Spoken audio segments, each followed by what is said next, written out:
It was a morning much like any other, the light just beginning to touch the tops of the stone buildings in the town. I could feel the chill of the early hour seep into the bones, but it would not last.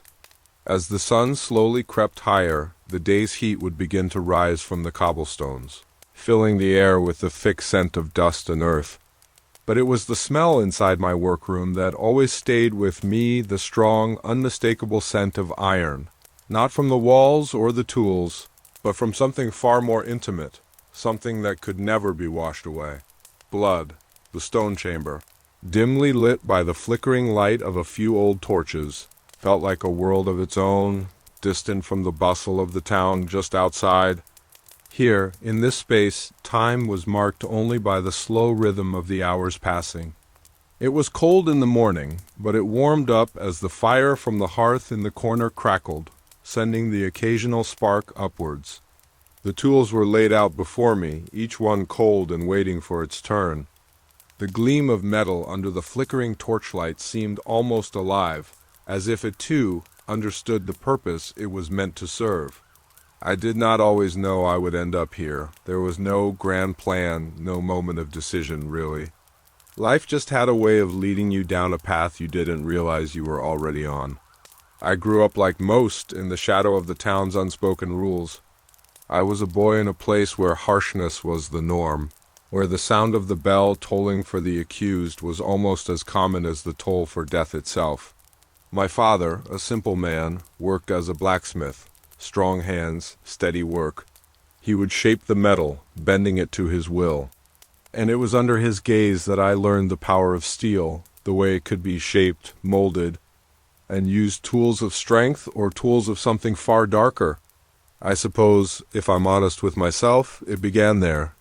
The fascination with the metal, the way it could take on different shapes, depending on its purpose. Some days it was a plow or a hammer. Other days it was something far more sinister. When the local authorities needed someone to keep the peace, someone to enforce justice or, at least, their version of it, I found myself standing in front of the master torturer, a man who had worn the weight of this role for years, his face as hardened as the stone walls that surrounded us. I never sought to take his place, not at first, but the work found me. Like the metal he shaped, I too was molded by it, and so I learned. The first time I saw a prisoner brought in, I felt nothing but the cold emptiness in my chest. I was still a boy, just a lad, really. They told me it was a necessary evil, a part of upholding the law. The victim, a thief, they said, was led into the room, his face pale with terror.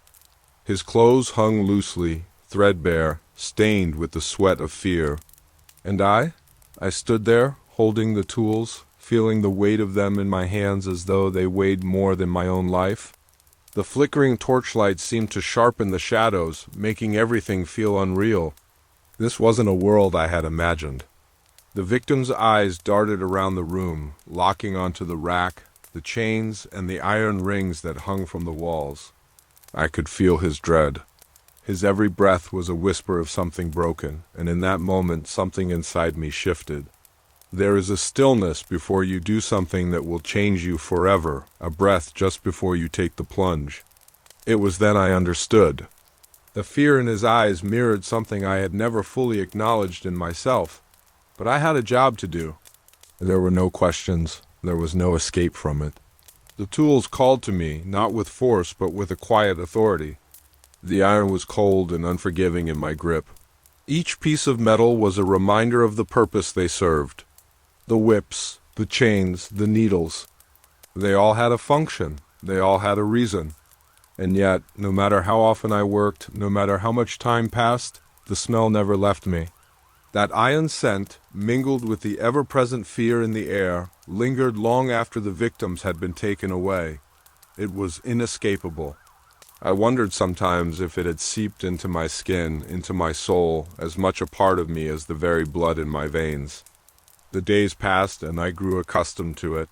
The shadows of the room, the weight of the chains, the strange stillness that seemed to follow me everywhere I went. I no longer saw the faces of the victims.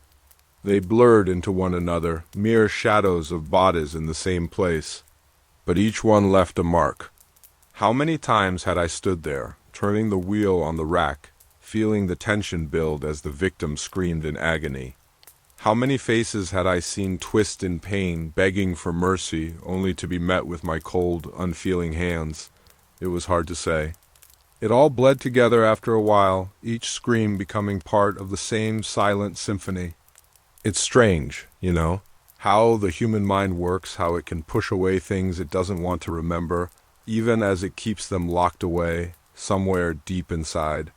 So I ask myself now, as I stand in the quiet of my workroom, surrounded by the tools that have shaped my life, can a man find solace in the shadows, or are we all bound by the tasks we are born into? Perhaps, in the end, we are all like the tools we wield, shaped by the world around us, molded by the hands that hold us. I wonder sometimes if there is any way to break free from it, or if we are simply meant to carry on as the shadows grow longer with each passing day. If you can, I ask you now to pause, to think on this question as we continue. Can a man find solace in the shadows, or are we all bound by the tasks we are born into? The room was always quiet, too quiet in the moments before the punishment began. It was a silence that seemed to press against the walls, thick with anticipation. I would stand there, watching, waiting for the victim to be brought before me. Each time, their fear was palpable. I could hear their breathing, shallow and rapid, their eyes darting to the shadows, searching for an escape that wasn't there. In those moments, I would often pause, feeling something deep inside shift. It was a difficult thing, this work. Not because of the physical strain, it was the emotional toll that was hardest to bear. The weight of it would settle on my chest, heavy and suffocating, each time I forced myself to step forward. I was not cruel, not at heart. I never started with malice, but there was something about the work that changed you over time. I think it was the detachment that crept in, like a slow sickness that you didn't realize was taking hold until it had already woven itself through you. I would go through the motions, the victim would be strapped to the table, the chains would tighten, the ropes would hold firm. I would look at the condemned, sometimes a man, sometimes a woman, even children on occasion, and I would see fear. But there was always something else there, too, something that made my hands hesitate. A small voice inside would ask, what did they do to deserve this? But in the end, it didn't matter. The laws were the laws. The punishment was necessary, they said. They were guilty, they said, and so I did my duty. The first few times, I would feel the rush of guilt as soon as the punishment was over, as the cries of the victim faded into a hoarse silence. But after a while, those feelings, too, began to dull. I would hear the screams and think, it's for justice. Is that what I told myself, though? Was it truly about justice, or was it about survival? It was hard to say. I had no choice but to carry on, no choice but to perform my duty, even as something deep inside me began to unravel. Each victim that came through the door became less of a person to me, more of a task. The humanity began to fade from their faces. They were all the same criminals, rebels, traitors at least. That was what I was told. I never asked for the stories of their lives, just as I never asked to be part of their punishment. I remember one in particular. A woman, small and trembling, her eyes wide with the kind of terror that only the condemned could know. She was accused of witchcraft, they said. They had found strange herbs in her home, a small collection of things that the authorities deemed unnatural, and so she was brought to me. She did not beg, not like some. She stood tall, though I could see the tremble in her hands as the iron cuffs were placed around her wrists. Her eyes never left mine, and for a long while I simply stood there, staring back at her. There was a moment in that space between us where the weight of it all seemed to settle. I felt her gaze like a burn on my skin. She knew what I was about to do, but she did not cry, did not scream. Instead, she whispered something, so softly that at first I thought I had imagined it. "I am no witch," she said. Her voice was steady, filled with a quiet dignity that made my heart ache. But I said nothing, because there was nothing to say. The laws were the laws, after all. The people had spoken, and the decision was made. And so I did my job.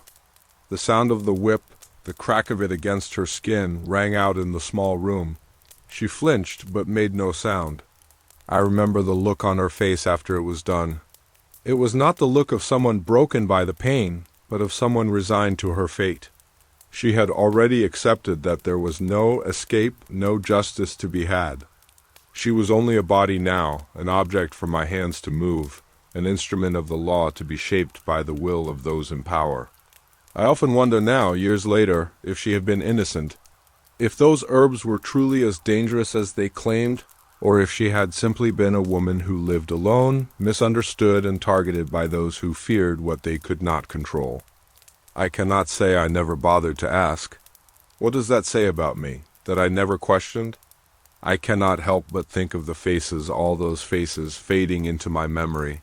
Some of them I still remember, the way their eyes pleaded for mercy, the way their bodies trembled, the way their breath hitched in anticipation of the pain to come. But over time the faces blurred, became one and the same. And the more I saw, the less I felt. It's strange how that happens, how the human heart can grow calloused over the years. I didn't want to feel, feeling only made it harder after all. It made it harder to get through the day, to live with the weight of it all.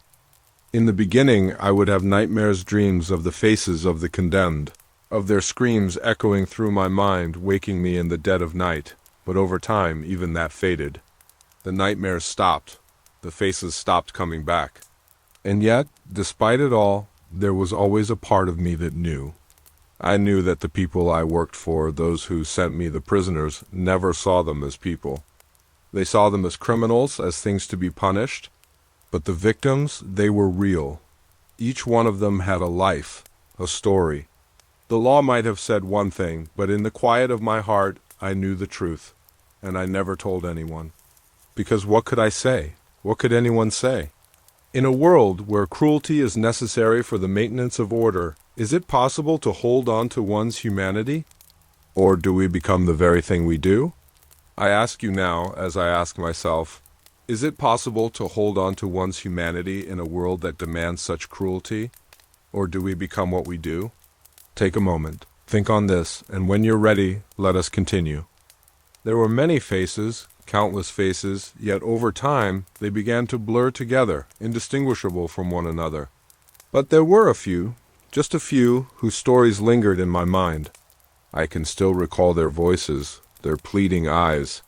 I can still hear the whispers of their names, though I may never truly know what happened to them after they left my hands. But their stories, those I carry with me, like ghosts that have refused to fade. I remember one man, a young boy really, no older than myself at the time. His crime was theft. He had taken a loaf of bread, barely enough to feed him, yet the law was unforgiving.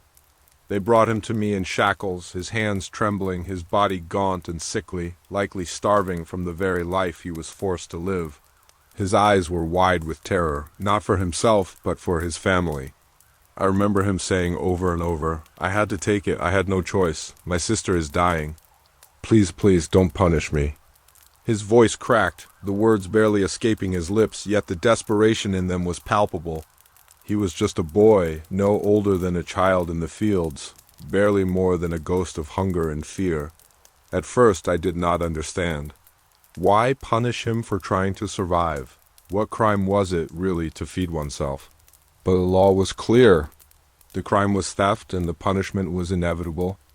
They told me that the law had to be upheld, that my hands were instruments of justice. But I wondered, even then, how many of these people, these victims, were truly deserving of what was done to them. The boy was brought before me, his hands bound tightly, his face pale and full of dread.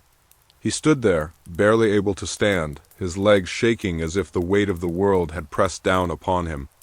He looked up at me with wide, pleading eyes. I didn't want to see it. I didn't want to acknowledge the humanity in him.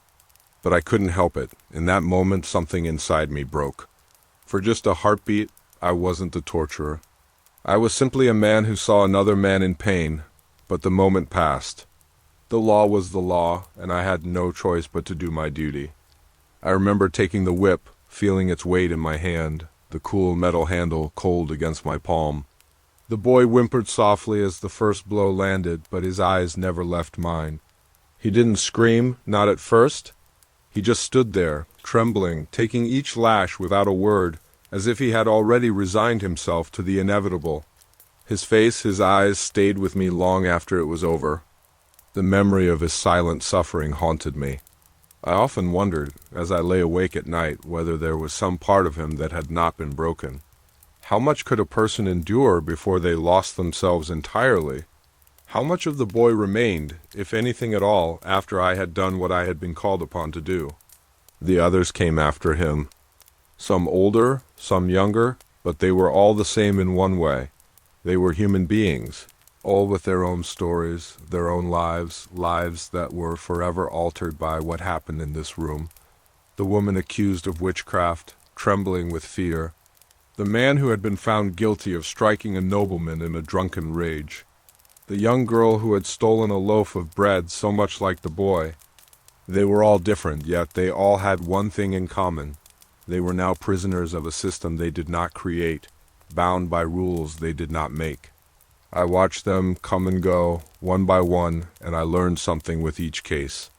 I began to understand that the law, though it might claim to be just, was not always fair. It did not know the full story of the people who were brought to me.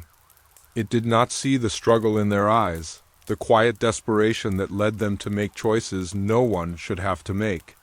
There were days when I would look at these faces and wonder if I was simply a cog in a machine that chewed people up and spat them out without thought or care. What had they done to deserve this? What had they done to be treated as less than human? I had learned to distance myself from these thoughts, but they never truly left me. In the silence of the room, in the cold stone walls, their faces lingered. And yet, as much as I wanted to, I could never escape the truth. They were always there, those faces, haunting me. I carried them with me, even as I told myself that I was only doing my duty, that I was simply carrying out the law.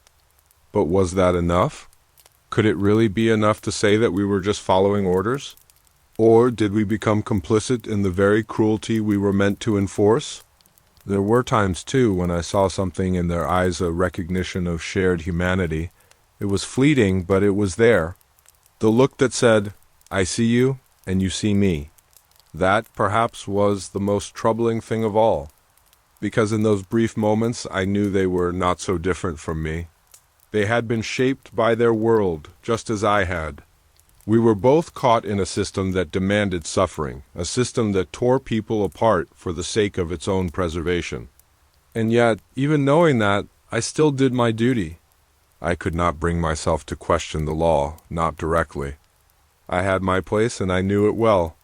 But the faces, the stories, they stayed with me, and I would wonder, in the quiet moments when I was alone, what would have happened if things had been different. If I had been born into another life, another role. Would I have been one of them? Would I have been a victim instead of a perpetrator? There is something deeply unsettling about the lives we live, the way fate and circumstance can determine everything. In a world that measures lives by sin and punishment, how often are the innocent swept away by the currents of injustice? Take a moment and think on that. Think on how many lives have been shaped by forces beyond their control. And when you're ready, we will continue together down this road. I used to think that the tools of my trade were nothing more than objects, metal, wood, chains, things to be wielded with a certain expertise. But over the years I've come to realize that they are more than that. Each one carries a weight far beyond its physical mass, a weight that presses not only on the bodies of those they are used on, but on the souls of those who use them. The whip, the rack, the chains, the needles, each tool has its own voice, its own rhythm. I began to understand, in a way I never could have imagined, the power they held. The sound of the whip cracking through the air is not one I can forget. It's sharp, like the snap of a tree branch in the wind, but with a weight to it, a heaviness that lingers in the air long after the sound fades. When it lands, there is a moment, just a moment, where everything is still. The air holds its breath. The victim's body tenses, and then the cry comes, a raw, guttural sound that tears through the silence like a sudden storm. I would stand there, holding the handle, feeling the tension in my hand as the leather lashed out, and it was as though the world stopped, if only for a second. But the real power of the tools is not in the sound they make or the marks they leave. No, it's in their very presence. When a prisoner is brought into the room, they don't just see the tools, they feel them. The sight of the chains hanging from the wall, the cold metal glinting under the torchlight, is enough to send a shiver down anyone's spine. It is the anticipation, the knowledge that these objects were designed not just to hurt, but to break. The victim knows what is coming, and in that moment, before the first blow falls, they are already half crushed under the weight of the fear. I remember the first time I used the rack. I had seen it before for its sinister wooden frame with its ropes and gears waiting in the corner. But seeing it up close, standing next to it, feeling the coldness of its wood against my hand, it was something entirely different. The rack, when used properly, could stretch a man to the point where he would beg for mercy, and yet the agony of the stretch itself was lessened by the slow, methodical pace. It wasn't the speed that made it effective, it was the slowness, the prolonged suffering, the time it took for the body to reach its breaking point.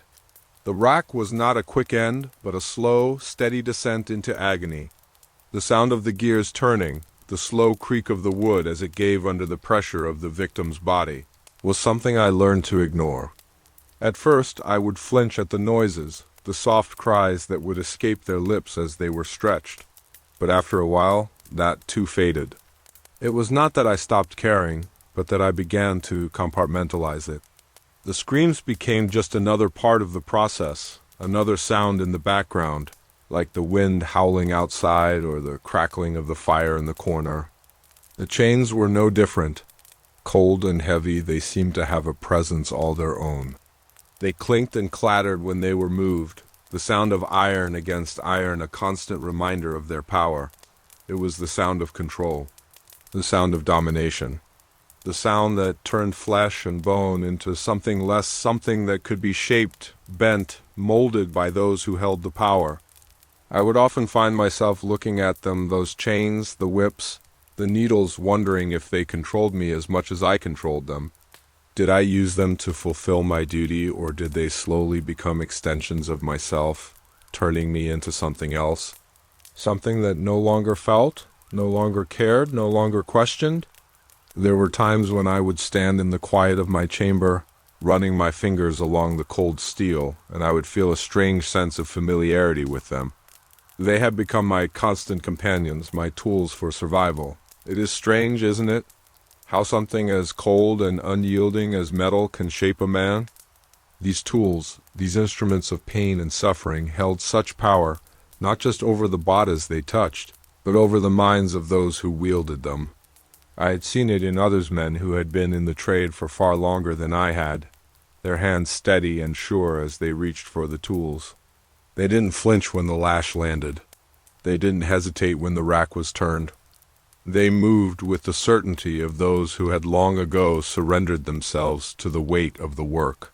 But even now, I wonder, do we control the tools of power, or do they in turn control us? Do we, in our efforts to wield them, lose a part of ourselves? Do we become like the metal, cold, hard, and unyielding?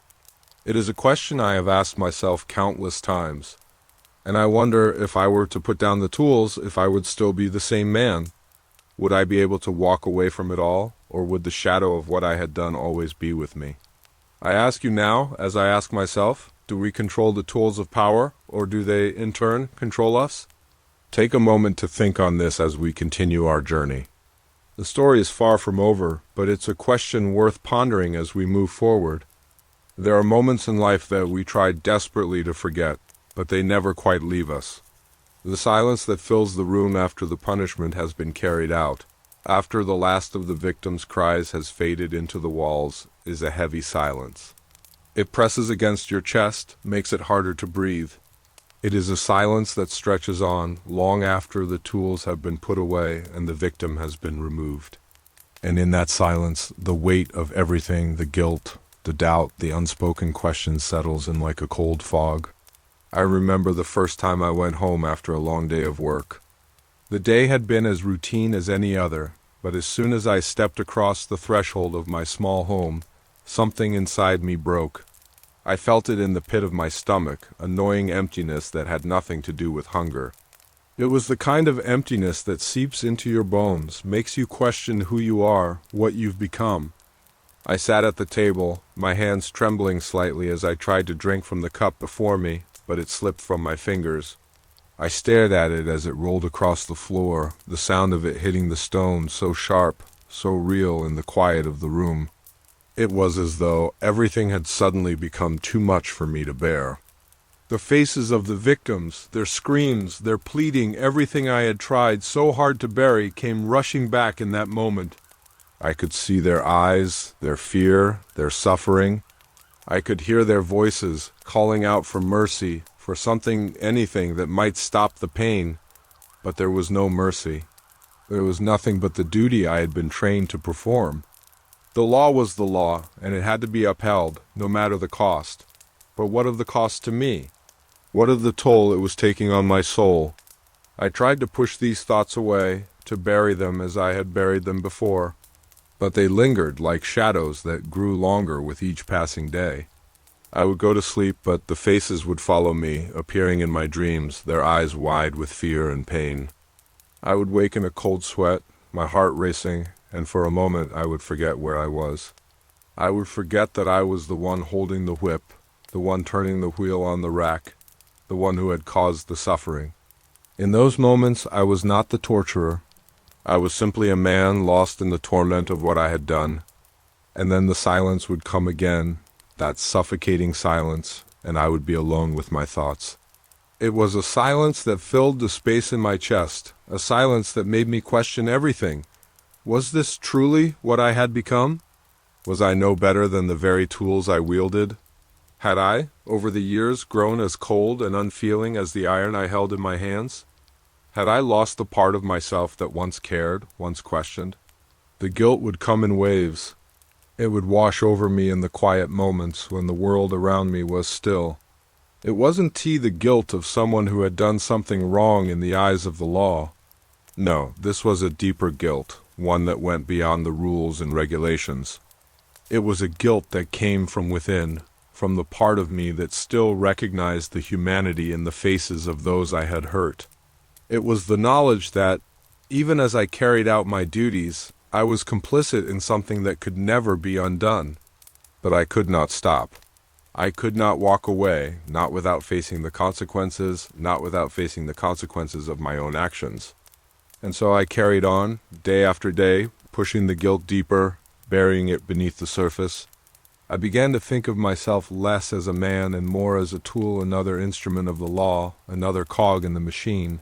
I had no choice, I told myself. There was nothing I could do. The system was bigger than me, and I was just one man. It wasn't my place to question it. And yet the silence continued. It followed me, always there, like a shadow that never quite left. Even in the company of others, I would feel it, the emptiness, the disconnection. I would speak, I would laugh, but it was all a mask.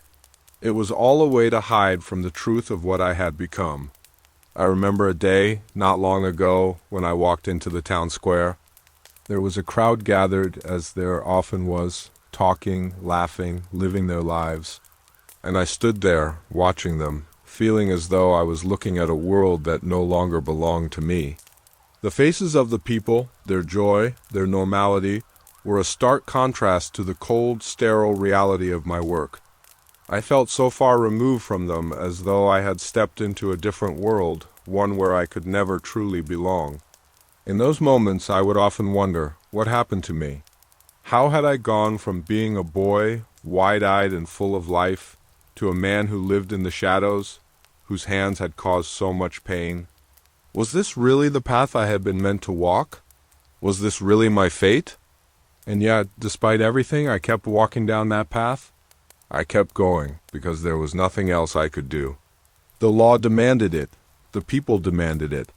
And I was just one man, a small part of a much larger machine. But deep down, I knew I was more than just a cog. I was a man with my own thoughts, my own doubts, my own guilt.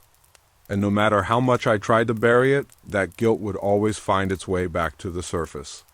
When we are part of a system, can we still see ourselves as individuals, or are we lost in the greater machine? Are we just the roles we are given, or do we retain the ability to choose who we are, even in the darkest of circumstances? It is a strange thing, the line between duty and morality. Sometimes it feels as though they are two sides of the same coin, closely linked, inseparable. But more often than not, it feels as though they are opposites, pulling at each other, forcing you to choose between one or the other. I found myself at that crossroads more times than I care to admit, torn between what I was expected to do and what I knew, deep in my heart, was right. It began, I suppose, on that day I witnessed something I had never seen before. A woman brought before me for a simple crime theft of a few chickens. It seemed so trivial, so small when I heard it in the barracks. Theft, yes, but the punishment seemed so disproportionate. The authorities, however, were adamant. A crime was a crime, no matter the size. But it wasn't just the crime that caught my attention, it was her. Her face, so tired and worn from days of travel, her hands trembling as she was forced to kneel before me. I had seen many prisoners come through these doors, but there was something about her that felt different. She was not a hardened criminal. She was a woman who had been forced to make a choice, one that no one should have to make. I was supposed to begin the punishment right away.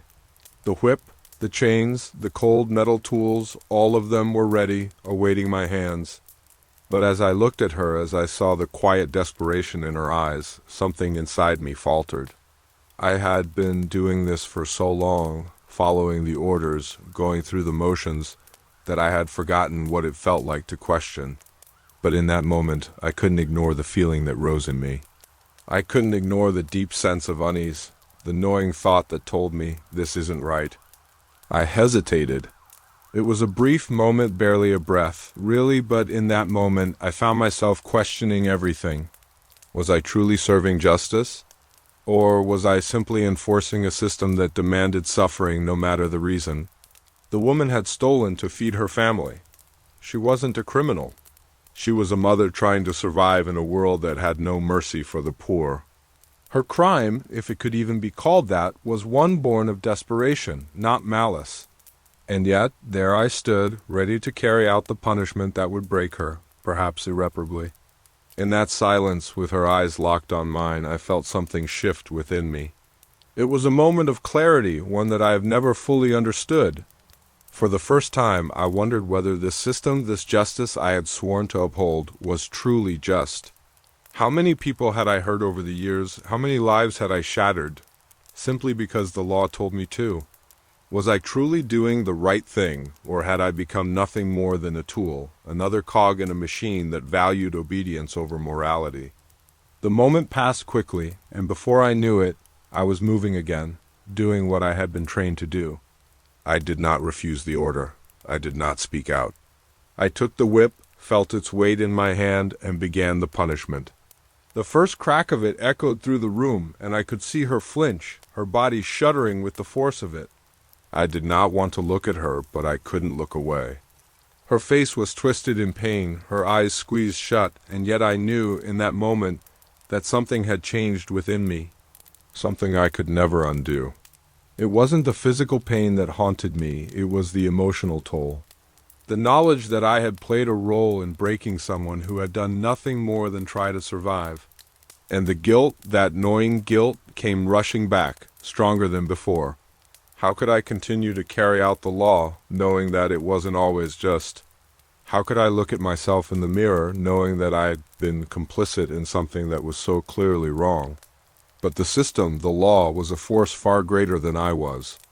I had been born into it, raised to believe that justice was black and white, that right and wrong were clear and absolute. But the more I saw, the more I understood that nothing was simple. The lines between duty and morality were not so easily drawn. I began to see how easily one could become trapped, caught between the demands of the law and the realities of human life. How could one person stand against the weight of the many? How could I possibly challenge the very system that had shaped me? And yet, even in my doubt, I could not bring myself to defy the law. I couldn't bring myself to break the very structure that had held everything together for so long. Even as my soul cried out in protest, even as I questioned the righteousness of what I was doing, I carried on. The law had its hold on me, and I could not escape it. In the end, I understood this much. It was not enough to simply follow orders. It was not enough to carry out the law without question. The real challenge, the true test, was finding a way to live with the choices we make. How do we reconcile our duty with our morality? How do we hold on to our humanity in a world that demands cruelty, that rewards obedience over compassion? I leave you with this question. Can one person ever stand against the weight of the many, or is it the system that will always win? Can we, as individuals, ever truly change the world, or are we forever bound by the roles we are given? There are certain moments in my life that I cannot escape, no matter how hard I try. The faces of those I have overseen, as their lives slipped away in front of me, are forever etched into my memory. Each one a different story, yet the same ending. The moment of execution is a strange thing, a delicate balance between life and death, between the cruel hand of justice and the quiet surrender of the soul. When I was first tasked with witnessing executions, I thought it would be easier somehow. After all, I had seen so much suffering before. I had heard the screams, the cries of pain, the desperate pleas for mercy. What was the difference between one final scream and the others? What was one more life snuffed out in a world already filled with death? But there is something profoundly different about standing at the threshold of a person's final moments. The air feels heavier, more oppressive, as though the world itself is holding its breath, waiting. It's the stillness that gets to you, the way time seems to stretch and twist, as if everything, even the wind, knows what's coming. It's a moment suspended in time, and in that suspension you can hear everything. The shuffle of feet, the clink of chains, the deep, ragged breaths of the condemned, and then the silence. It's a silence that fills the room with a tension so thick that it's almost suffocating. I remember the first man I watched die. He was a thief, a simple man, accused of taking something of great value from one of the nobles. The punishment was swift, the sentence already carried out before I even had a chance to understand the full story. He had been brought before me, shackled and bowed, the weight of his crime already taking its toll. He had no choice but to accept his fate. But as he stood there, under the gaze of the crowd, something in his eyes spoke volumes. He was terrified, of course, but there was something else there too. A kind of resignation, as though he had long since come to terms with the end that awaited him. As they tied him to the post, I stood there watching, unable to move, unable to speak. The executioner approached, and for the briefest of moments, I could see the man's eyes meet mine. It was a fleeting connection, a brief understanding between us. His fear, his regret, his acceptance, all of it was in those eyes. And for a moment I wondered what it was like for him to face the end with such quiet dignity. Was he afraid? Did he feel the weight of the finality of it all? Then the executioner raised his blade, and the world seemed to hold its breath once again. The silence was deafening, so absolute that I could feel my heartbeat in my throat. The man closed his eyes, almost as though he was bracing himself, preparing for what was to come. The sound of the blade slicing through the air was sharp, the thud of it landing in his neck almost too loud. His body jerked, a final twitch, and then stillness. It happened so quickly, and yet it felt as though it lasted an eternity. One moment he was there, a man full of life, and in the next he was gone. I remember staring at him afterward, the blood still fresh, pooling beneath him. His face had not changed. The fear was gone, replaced by an eerie calm. I found myself wondering, not for the first time, what had led him to this point. Was he truly a criminal, or simply a man who had made a mistake? And in the end, what did it matter? He was dead now. He was nothing but a body, just like the hundreds before him and the hundreds that would follow, but it did matter. It mattered more than I could explain, more than I could bear to admit. The faces of those I had seen executed, they haunted me. The woman who had been accused of witchcraft, her hands trembling as the rope was tightened around her neck. the young man who had been caught stealing a horse to feed his family, the girl who had been found guilty of a crime she did not commit. Their faces stayed with me, not as strangers, but as people, as individuals, each with their own story, their own fears, their own regrets. And yet I did nothing. I stood by, silent, complicit, as their lives were taken away. I could justify it to myself. I could say that it was the law, that it wasn't my place to question. But deep down, I knew the truth. I was as much a part of it as the executioner, as the judge, as the system that had condemned them. And that realization, the knowledge that I had played a role in their deaths, that I had been complicit in taking away their futures, was something I could never escape. The faces would follow me long after they were gone. They would appear in my dreams, in my waking thoughts, in the quiet moments when I had nothing else to distract me. And in those moments I would ask myself the same question over and over: was this justice? Or was this simply the cruelty of a system that had long ago forgotten what it meant to be human? When death becomes a daily reality, when you witness it so often that it becomes a part of the background noise, how do you continue to walk in the world? How do you look at the people around you, the ones still alive, and not see them as potential victims, as potential bodies that could one day be added to the pile of those who have been lost?